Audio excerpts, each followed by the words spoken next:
Ce cours du module d'introduction à l'économie est dispensé aux étudiants du semestre 1 de la filière économie et gestion. Son objectif principal est de permettre aux étudiants de connaître le champ d'intervention de la science économique et de se familiariser avec les concepts de base de l'économie. Il s'agit notamment d'initiation aux concepts de base et méthodes de l'analyse économique. Il porte sur l'origine, la définition et l'objet de la science économique, les principaux courants de la pensée économique, les agents, les marchés et les opérations économiques. Il porte également sur la mesure de l'activité économique. Une attention particulière sera accordée à cet égard à la détermination des principaux agrégats de la comptabilité nationale. Le cours est organisé de la façon suivante. Le chapitre 1 sera consacré à une introduction générale. Chapitre 2, on traitera les principaux courants de la pensée économique. Et le dernier chapitre porte sur une présentation et mesure de l'activité économique. Concernant le premier chapitre, l'introduction générale. Dans ce chapitre, on essaiera de répondre aux questions suivantes. Comment la science économique s'est-elle constituée? C'est-à-dire voir quelle est son origine et comment elle a évolué. La deuxième question, c'est qu'est-ce que l'économie? Là, on va traiter la définition, l'objet de la science économique, les niveaux d'analyse et branches de la discipline et les méthodes d'investigation utilisées en économie. Et enfin, l'économie est-elle une science sociale ou une science exacte? Pour les origines de la science économique, les premières réflexions sur l'économie remontent à la Grèce antique. On les retrouve chez Aristote, Platon, Socrate et Xénophon. En effet, étymologiquement, le terme économie vient du mot grec oikonomos. Oiko, qui désigne la maison, et nomos, ordre, loi et règles. Ainsi, l'économie est conçue comme l'ensemble des règles pour une bonne administration de la maison. D'ailleurs, Aristote la désigne comme une science de l'activité en famille. Cependant, il fallait attendre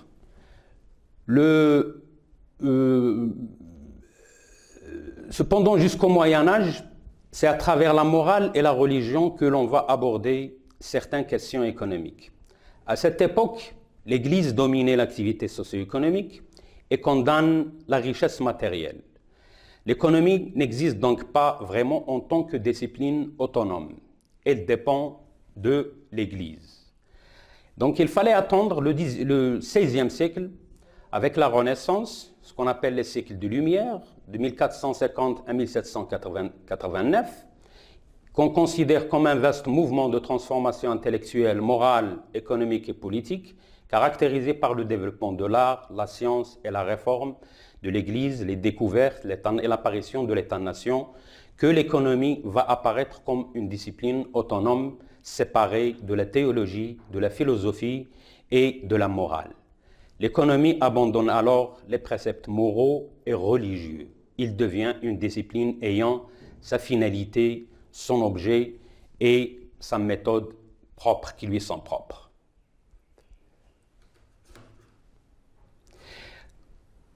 En effet, c'est en 1615, dans un ouvrage intitulé « Traité d'économie politique », que le français Antoine de Montchrétien emploie pour la première fois le terme d'économie politique. Le qualificatif politique choisi par Antoine de Montchrétien indique qu'il s'agit non plus de l'économie de la maison, mais de celle de la nation, l'administration du patrimoine de la cité. Par la suite, le terme d'économie politique sera fréquemment utilisé et assorti de définitions différentes, et différentes écoles et courants de pensée vont se succéder.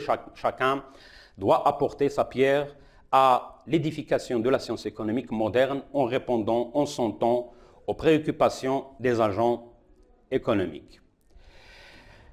Alors, On va citer maintenant quelques définitions de l'économie. Donc l'économie, c'est une science qui est définie, comme je viens de dire, par son objet et sa méthode. Alors, quel est l'objet de l'économie et quelle est sa méthode?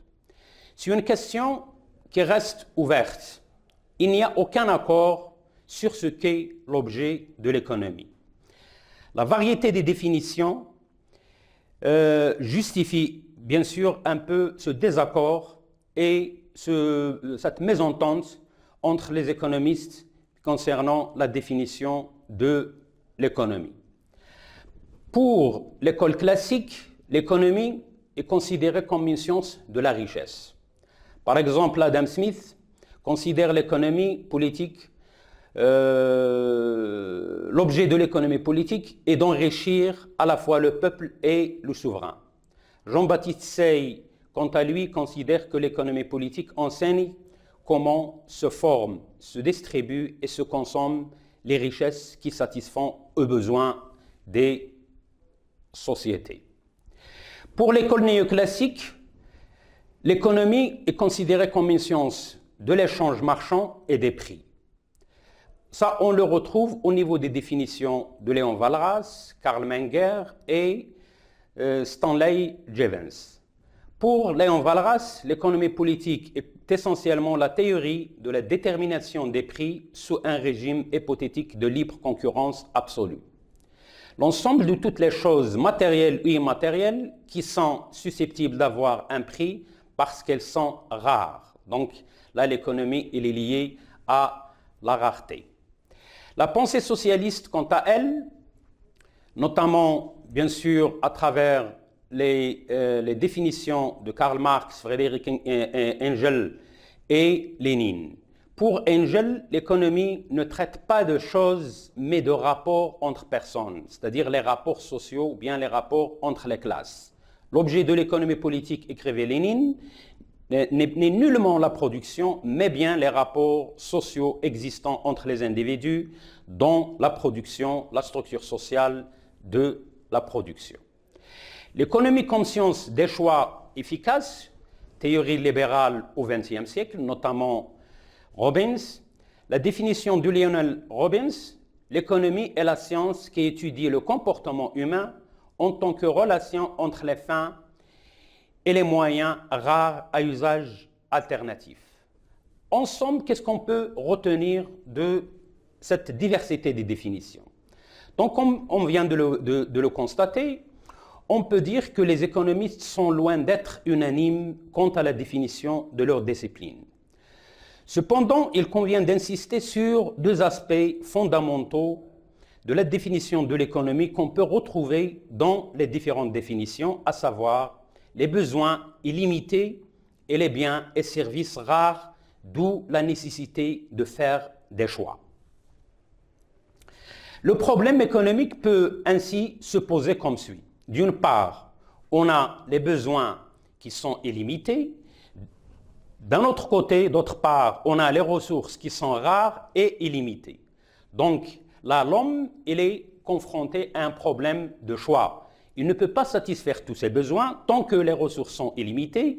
Donc, il doit choisir la meilleure allocation des ressources disponibles par rapport à un objectif particulier individuel ou social. Il est donc nécessaire de faire des choix et des allocations en termes d'affectation de l'utilisation des ressources dont l'individu, l'homme, dispose.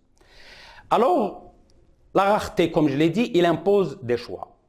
Dans un monde où on a les ressources qui sont rares ou bien en quantité limitée, donc les agents économiques vont s'organiser pour une allocation de ces ressources, c'est-à-dire utiliser ces ressources en évitant les gaspillages et assurer une répartition, bien sûr, de ces ressources de telle sorte à satisfaire le mieux possible les besoins individuels, arriver à une satisfaction optimale, bien sûr, de ces ressources.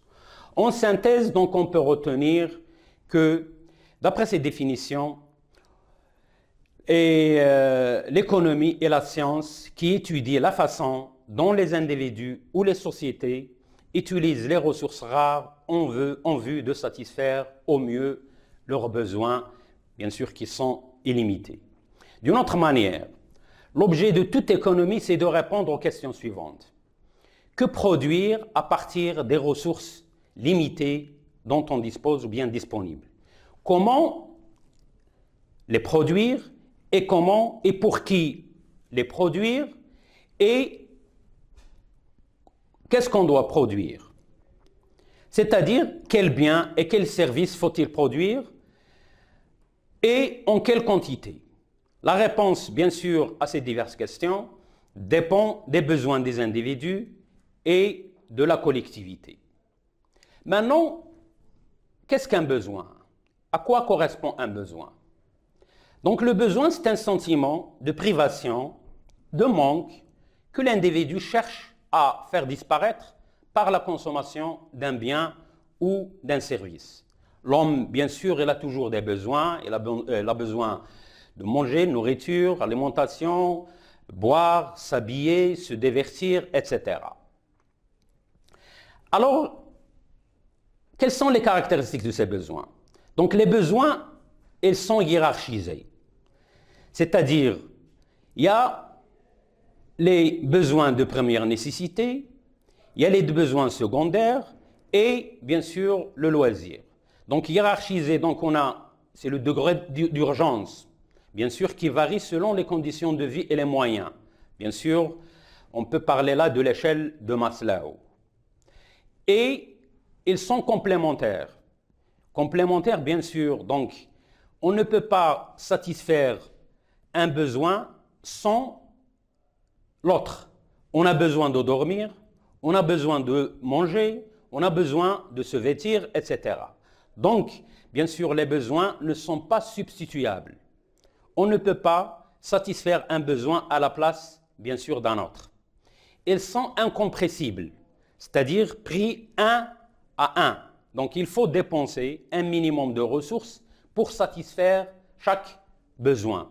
Et infini et illimité, donc la consommation est potentiellement, bien sûr, infinie. Les besoins évoluent en fonction des moyens dont on dispose, mais certains sont délaissés au profit d'autres lorsque la richesse, bien sûr, augmente. Donc, au début, on s'intéresse à l'alimentation, bien sûr, au logement, à l'habillement, etc. Mais après, bien sûr, on passe aux besoins plus ou moins qu'on appelle secondaires ou de loisirs. Classification des besoins.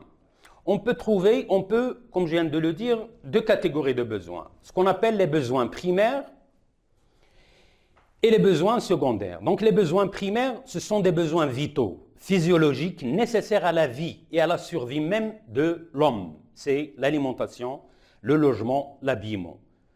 Les besoins secondaires, ce sont des besoins de civilisation, c'est-à-dire qui varient d'une société à une autre. Bon, et ils sont bien sûr liés à la société dans laquelle l'homme vit et aux habitudes et aux coutumes, bien sûr, de cette société. On peut distinguer les besoins de confort, besoins de loisirs, de culture, etc. Maintenant, on parle de besoins économiques. Qu'est-ce qu'un besoin économique? On dit qu'un besoin est économique lorsque des biens et services sont achetés pour satisfaire, bien sûr, ce besoin. Donc, il y a des besoins, comme je l'ai dit, qui ne sont non économiques, c'est-à-dire qu'on peut satisfaire sans rien dépenser, sans passer même par le marché. Or, un besoin, pour le satisfaire, il faut acheter des biens et services, donc il devient économique. Donc, il faut dépenser. On a également des besoins individuels et des besoins collectifs. Besoins individuels, c'est qu'ils sont propres à l'individu. Moi, j'ai un besoin, on a tous le besoin de boire, de soif. Moi, je peux demander de l'eau plate, un autre, il peut demander de l'eau gazeuse. Je peux demander un café, l'autre, il peut demander un thé, etc. Donc, c'est individuel. Même les couleurs, en termes d'habillement, on a besoin, bien sûr, d'acheter une chemise. Bon, moi, je la cherche carreau, l'autre, il peut la chercher blanche, etc.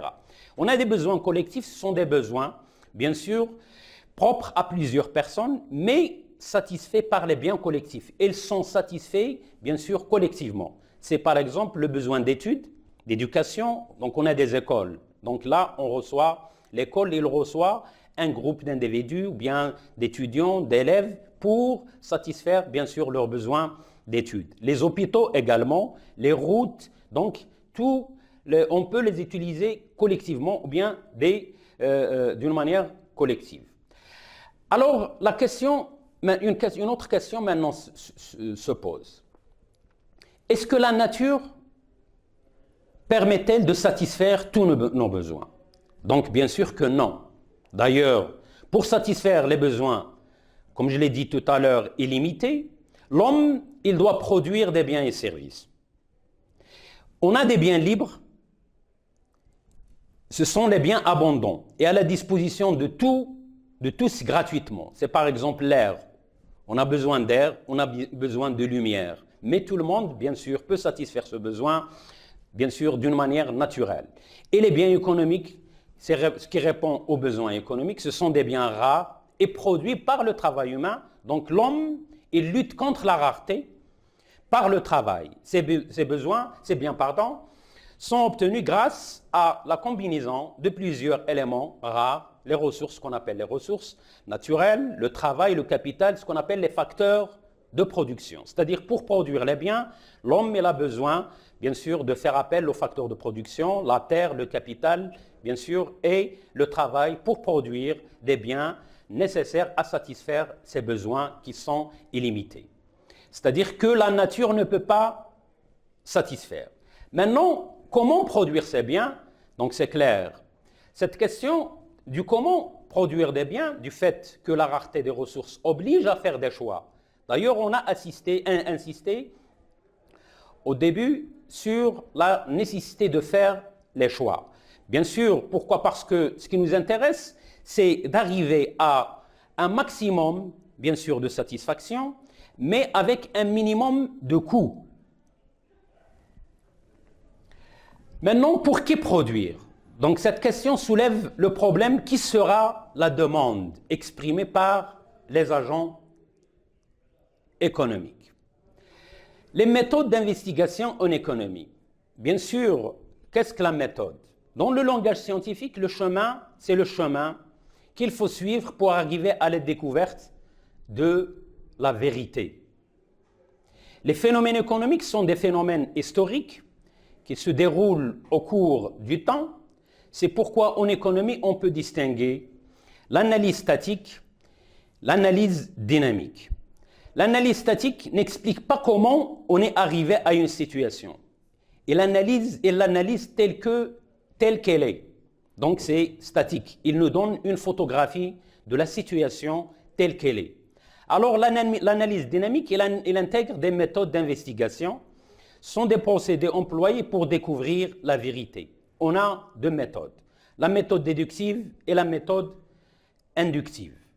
La méthode déductive, il part des principes généraux dont l'exactitude a été démontrée ou qui sont supposés exacts pour en tirer un raisonnement logique sans faire appel à l'observation des faits.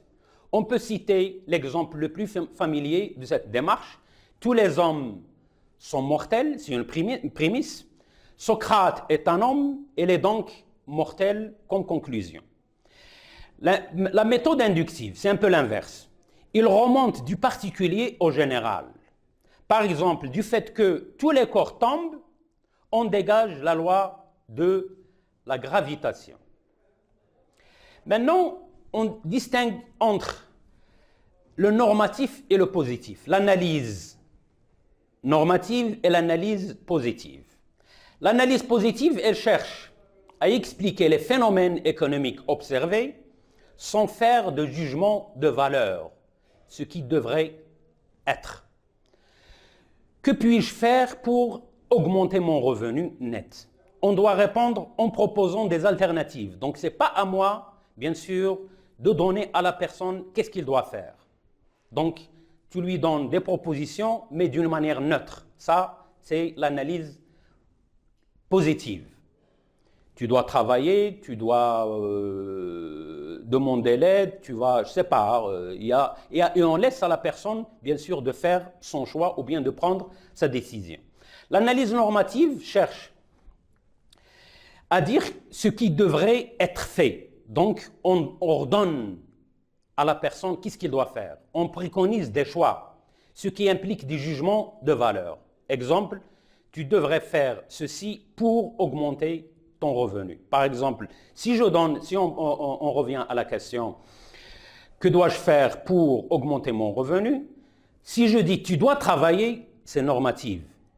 Si je demande à la personne tu peux travailler, tu peux mendier, tu peux, je sais pas, tu peux demander l'aide de tes parents, de ta famille, etc. Là, c'est bien sûr positif.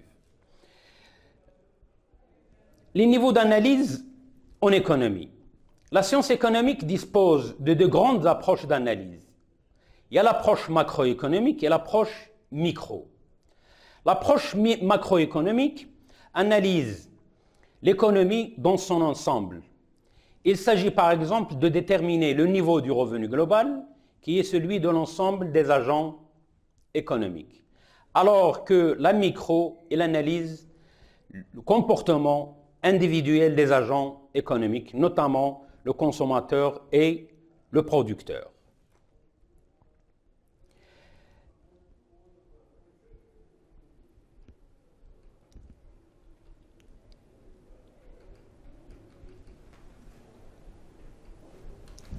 L'économie est-elle une science exacte ou une science sociale? Il existe aujourd'hui une distinction bien établie entre les sciences exactes, telles que la physique, la biologie, la chimie, etc., et les sciences sociales, l'économie, la sociologie, la démographie, la géographie, etc.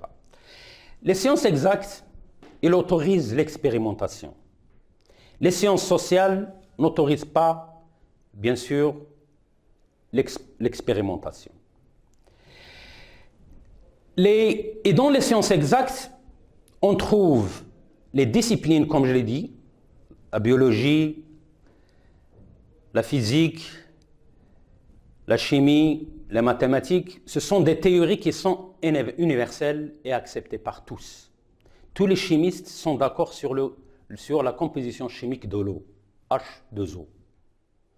Les spécificités sociales, donc il y a une relation entre la théorie et les faits, mais il existe toujours une divergence des points de vue théoriques. C'est le cas de l'économie. L'économie politique, donc, elle est une science sociale et non une science exacte. Pourquoi? Parce qu'il n'y a pas de progrès vers des vérités universelles. Tous les sujets, toutes les questions, bien sûr, sont débattus et on trouve qu'il y a des divergences entre, bien sûr, les économistes sur ces faits-là et sur ces problèmes. Il n'y a pas de concept qui soit vrai ou faux en économie. Certains peuvent dire qu'il est vrai, d'autres, bien sûr, vont montrer qu'il est faux. Et l'impossibilité de tester les hypothèses de manière scientifique. On n'a pas de labo en économie. Donc, l'économie, c'est une discipline à l'intérieur de laquelle il y a une lutte entre les théories contradictoires. Donc, c'est les débats qui vont, bien sûr, nous amener aux différents courants de la pensée économique.